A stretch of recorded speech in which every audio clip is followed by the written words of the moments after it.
Enfin, nous sommes là. Nous avons le gagnant Golden Foot 2015. Celui que je considère, et je ne suis pas le seul, le plus grand joueur africain de tous les temps. Mesdames et messieurs, Samuel Eto'o. Bonjour Samuel, comment ça va? Très bien, merci.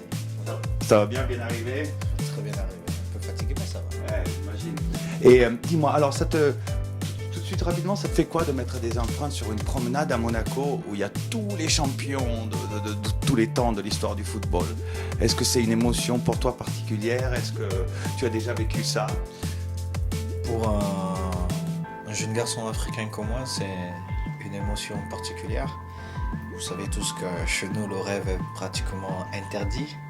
Mais parti de là où je suis parti et arrivé ici, même après ma mort, même quand mes enfants seront grands-parents, ce que j'espère, les gens viendront toujours se promener à Monaco et ils pourront se rappeler d'un jeune garçon qui est parti d'un quartier appelé Nouvelle.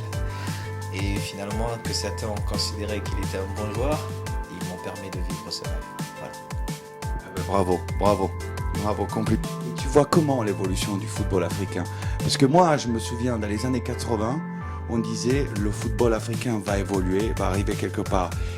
Et aujourd'hui, 20 ans après, on a peur des équipes africaines. Si on joue contre le Cameroun, contre la Côte d'Ivoire, des fois le Nigeria, ils sont forts, ils sont moins forts. Donc effectivement, en Afrique, le football est passé d'un état, on va dire, passionnel, où les gens étaient passionnés de foot, où en fait, il y a une génération de champions. On a eu une génération de champions. Et après, on regarde, il y a une autre génération de champions. Il y a une autre génération de plus de champions. Donc comment tu vois les choses évoluer dans ton pays et dans ton continent en général? Nous aurons toujours des générations des champions parce qu'aujourd'hui en Afrique il y a beaucoup d'écoles de football qui se créent, ce qui fait que ce que les Africains venaient chercher en Europe quand nous étions très jeunes, nous avons déjà ça dans nos pays. Et à partir de ce moment-là, nous aurons beaucoup plus de chances de gagner des compétitions importantes telles que la Coupe du Monde, parce que c'est ce qui manque au continent africain.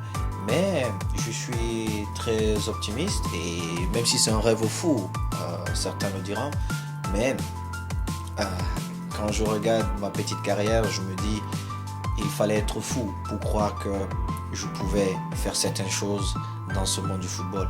Alors je me dis pourquoi pas une nation africaine, et j'espère que ça sera le Cameroun. Mais si c'est une autre nation, la Côte d'Ivoire, parce que mon épouse elle est ivoirienne, mais si c'est une autre nation africaine, je serais aussi content comme si c'était le Cameroun ou la Côte d'Ivoire. Je pense que tout le monde sera content dans le monde le jour où il y aura un Africain qui soulève une Coupe du Monde. Merci beaucoup Samuel et félicitations encore pour avoir gagné les Golden Foot 2015. Et on se voit sur la promenade. Merci. Merci.